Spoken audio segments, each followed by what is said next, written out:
Je suis parfaitement heureux d'être là. D'abord parce que, comme malheureusement on peut dire, la vie doit continuer. Ça, c'est effectivement une petite pensée au jour précédent. C'est aussi une journée avec un résultat issu d'un remarquable travail d'équipe. Donc ça, on le ressoulignera, mais je pense que vous allez le ressentir pendant toute la journée. Euh, je suis très heureux aussi parce que vous êtes tous là, donc ça c'est aussi tout à fait extraordinaire et merci à vous. Et je pense que c'est aussi une très très bonne occasion de vous parler de normalisation. On n'en parlera pas tant que ça parce que c'est vrai que c'est pas un sujet, c'est pas le sujet central, mais par contre, c'est l'occasion effectivement d'en parler un petit peu pour faire peut-être un petit peu envie, expliciter, éclairer, expliquer. Voilà. Donc, je me permets de me présenter. Donc, je suis Pierre Fuseau. Je préside la commission de normalisation fédérale ou coordinatrice en fait des autres commissions nationales de l'AFNOR. Je vous expliquerai un peu comment ça fonctionne après. Et je suis co-dirigeant de la société CERDA et patron d'Archimag aussi que vous connaissez, je pense.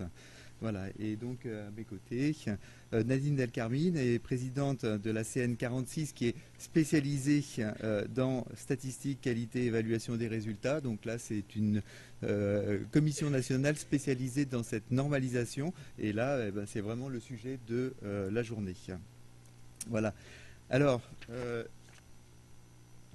voilà, bon, évidemment, des grands remerciements à vous, des remerciements à Monsieur le directeur de l'ENSIB, Yves Alix, qui a ouvert cette séance, et donc pour cet accueil. Tous ceux qui ont contribué à l'organisation, parce qu'organiser une journée comme ça, c'est vraiment pas du facile, c'est beaucoup d'articulation avec évidemment un fort engagement de la BPI, de l'ENSIB, de la DBU, de l'Université de Poitiers, bref, de beaucoup de monde, et j'en oublie évidemment, et merci de bien vouloir m'en excuser. Grand coup de chapeau aussi à l'AFNOR et à son secrétariat, Madame Sabine Denarcus. Alors peut-être Sabine, tu peux te lever parce que je pense que c'est important qu'on te connaisse pour deux raisons. La première raison, c'est s'il y a des questions sur la normalisation, c'est notre experte. Et puis, s'il y a des experts ou des personnes qui se sentent experts et qui ont envie de rejoindre les commissions nationales, eh bien, voilà, Sabine est là et donc c'est votre point de contact. Voilà, donc merci encore Sabine. Il y a une personne qui n'est pas là, mais parce qu'elle veille un petit peu sur nous d'un point de vue ISO, donc d'un point de vue international. On a la chance en France d'avoir effectivement la présidente ISO, qui est Gaëlle Becquet de l'ISSN, qui représente en fait quelque part, non pas la France, mais l'ensemble de la profession de la gestion de l'information. Au niveau ISO, j'y reviendrai encore pour expliquer les relations entre AFNOR et ISO.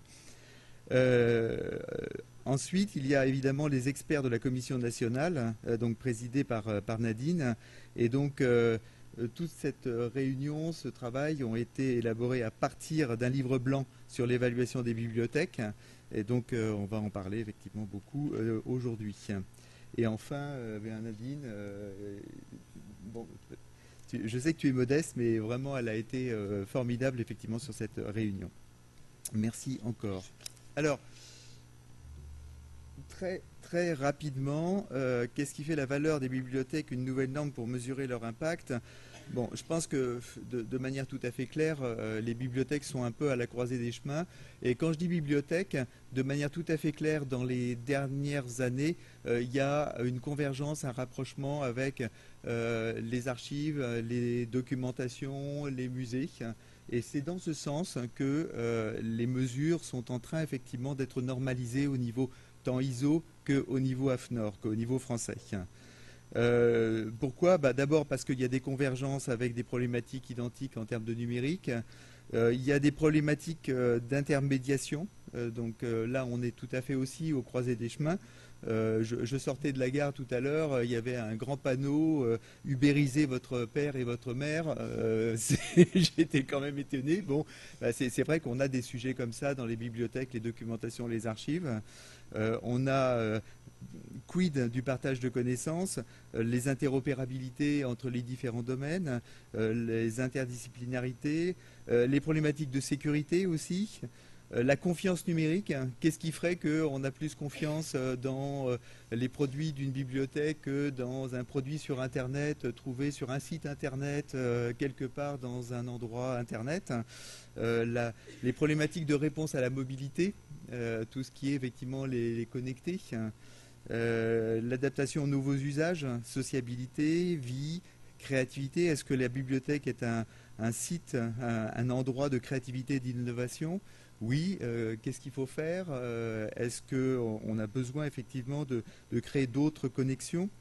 Est-ce que c'est un endroit de coworking? Est-ce que c'est un art de vivre, hein, quelque part? Enfin, il y a plein de questions, en fait, et plein de choses éventuellement, évidemment, à évaluer. Donc, ce travail, je pense que c'est un premier travail, et c'est la bibliothèque qui est le fer de lance. Derrière, on voit se profiler les musées, les archives, les documentations qui sont aujourd'hui en train de travailler sur des problématiques identiques. Alors la base de cette journée, c'est d'abord cette norme qui a été créée par l'international, par l'ISO. Donc c'est une ISO 16439. Donc c'est les méthodes et les procédures d'évaluation des impacts dans les bibliothèques. De façon à permettre une diffusion la plus large, il y a une décision qui a été prise par la Commission nationale et qui est une décision de déploiement, de faire savoir, de partage, qui est un livre blanc. Le livre blanc, il est gratuit, il est disponible. Une norme, nécessairement, on en a besoin pour appliquer, pour commencer effectivement à faire des mesures. Mais par contre, c'est un engagement déjà pas nécessairement énorme, hein, on est sur une centaine d'euros, mais ça coûte quand même quelque chose évidemment.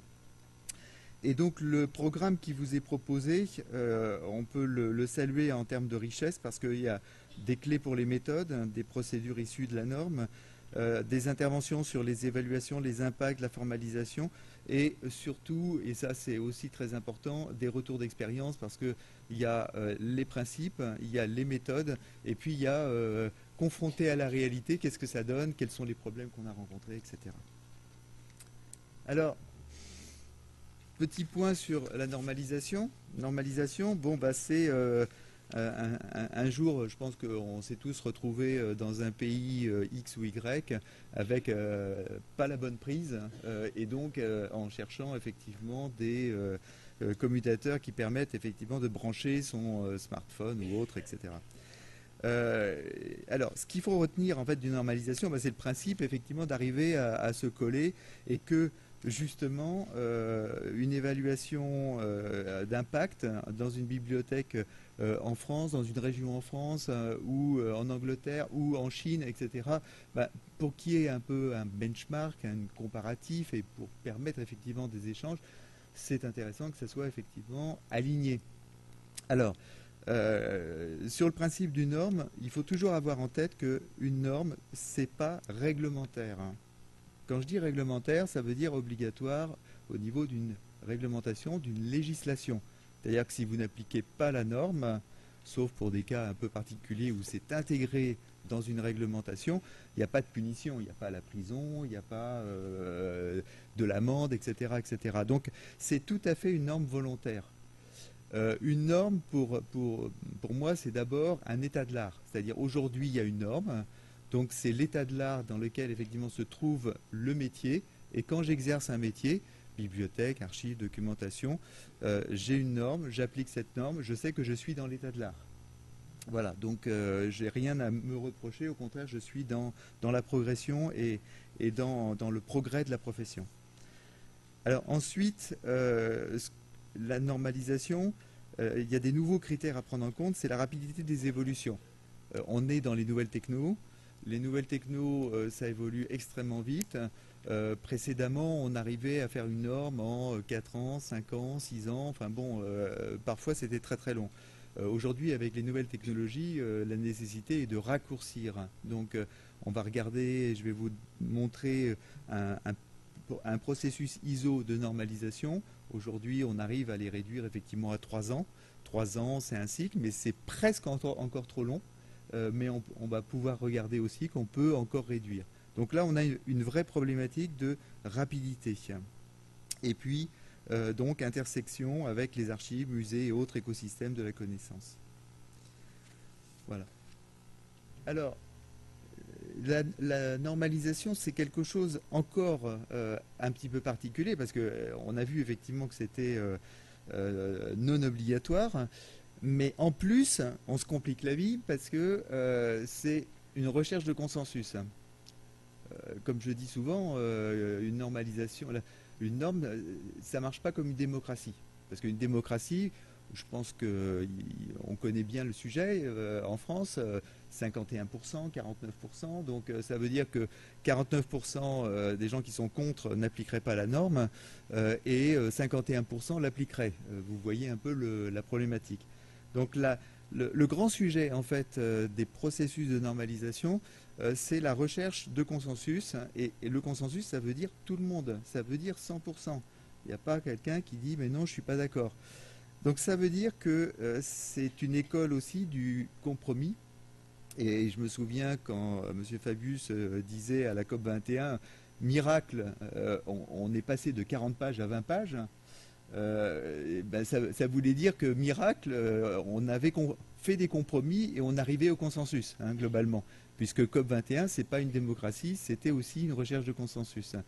Donc ça veut dire que, les normes que vous allez utiliser, ce sont des normes pour lesquelles tout le monde est d'accord. Donc ça, c'est une très grande force. Mais en même temps, vous allez trouver des choses un peu parfois bizarres dans des normes. Ben oui, parce que c'est issu de compromis. Donc voilà, il faut avoir ça aussi en tête en disant, bah oui, mais cette norme, mais pourquoi, qu'est-ce qu'ils ont raconté? Il y a des choses bizarres. Bah oui, ça vient de là. Et de version en version de normes dans les années qui passent, puisqu'il y a une révision tous les 5 ans des normes, il y a des améliorations, des refontes, et puis on arrive petit à petit à ajuster et rassembler effectivement de la meilleure qualité. Voilà, donc ça c'est un point vraiment important sur lequel, vous voyez, deux petits points importants à signaler. Alors ensuite, en termes d'organisation, il faut avoir en tête que ISO comme AFNOR, ce sont des associations. ISO, c'est une ONG qui est à Genève. Et l'AFNOR, c'est une association. Bon, il y a d'autres structures autour de l'AFNOR parce qu'il y a de la formation, il y a de l'audit, etc. Mais la structure qui est à la manœuvre sur la normalisation est une association. Dans les associations des ONG, il y a des membres. Il y a des adhérents qui payent des cotisations. Donc ISO, il y a des cotisations qui sont versées par les membres. Il y a un membre par pays. Donc AFNOR est le membre qui représente la France auprès de ISO. Donc, vous voyez un peu comment déjà ça s'architecture. Donc l'AFNOR, c'est le national. Donc c'est la normalisation des normes nationales, mais c'est aussi la participation dans les normes internationales ISO. Et ISO, c'est quelque part, c'est la première machine dans le monde à fabriquer des normes. Globalement, il y a de la méthodologie, il y a du cadre, et donc on fabrique des normes, et ça s'appelle ISO, et derrière, il y a un numéro. Chaque instance de normalisation, il y a ce qu'on appelle des TC, des Technical Committees, donc qui correspondent à nos commissions de normalisation, c'est l'équivalent en fait, et il y a ce qu'on appelle des miroirs, c'est-à-dire le SC, le sous-comité 8, c'est exactement le miroir, ou le miroir, la commission nationale 8 de Nadine, et le miroir du sous-comité ISO numéro 8. Vous voyez, on est vraiment tout à fait en parallélisme en fait. Donc ça c'est un premier point. Le sujet, c'est le numéro 46, c'est-à-dire information, documentation, bibliothèque et archives. Donc votre sujet, c'est le TC 46. Et votre sujet en France, c'est la Commission nationale numéro 46. Et dans chaque instance de normalisation, il y a plusieurs catégories. Il y a deux types de membres. Il y a un membre de type P, c'est-à-dire participant, il y a ceux qui votent. Donc le consensus, on travaille avec les membres P.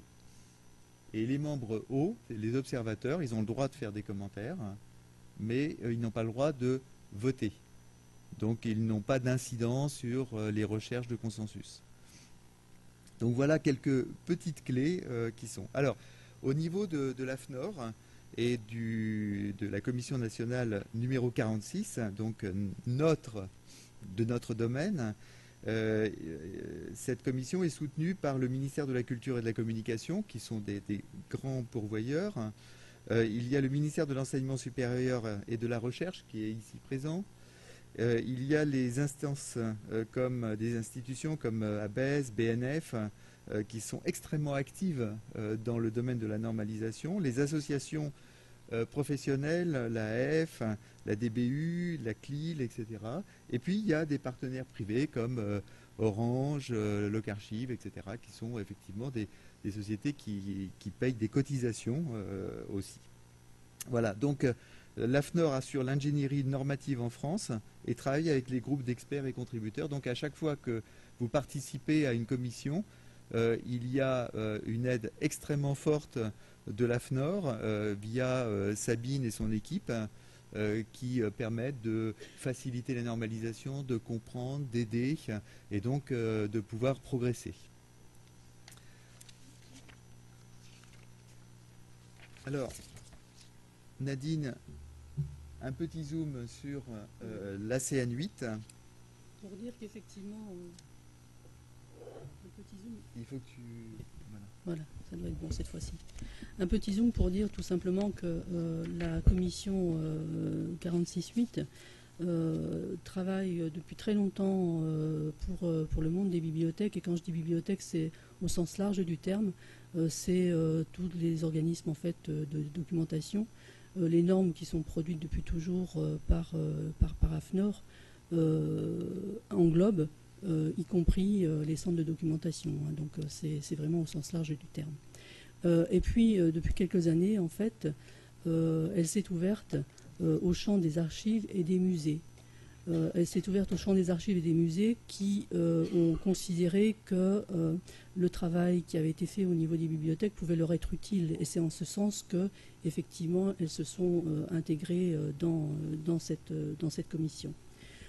Pour ce qui concerne les musées, le travail qui est en cours, c'est la construction d'une norme sur les statistiques internationales des musées, au travers de ce que sera la norme ISO 18461, avec une publication qui est prévue normalement pour cette année. Le travail est bien avancé. Et pour les archives, c'est aussi un travail qui concerne la définition et l'élaboration des statistiques au niveau international des archives au travers de la norme ISO 19580 dont l'échéance également normalement est prévue pour le courant de cette année 2016. Voilà.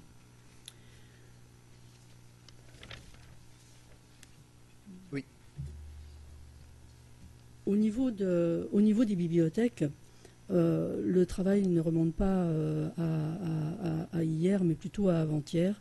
Et le résultat, c'est que les bibliothèques disposent déjà d'une longue collection de normes. J'en ai cité quelques-uns de normes et de rapports techniques importants sur des domaines différents. J'ai cité celui qui porte sur les bâtiments de bibliothèques, le rapport technique 11219 qui sert de base et de bible chaque fois qu'on est confronté à des travaux au niveau des bibliothèques de construction ou de rénovation ou de restructuration. C'est vraiment le socle pour concevoir les espaces, les fonctions et l'organisation des bibliothèques. Un autre rapport technique important, c'est le rapport 28118 qui porte sur les indicateurs de performance des bibliothèques nationales, qui sert également d'éléments de base pour les bibliothèques nationales qui sont aujourd'hui en train d'ouvrir un chantier, je crois, sur l'évaluation de la performance des bibliothèques nationales et de l'impact des bibliothèques nationales.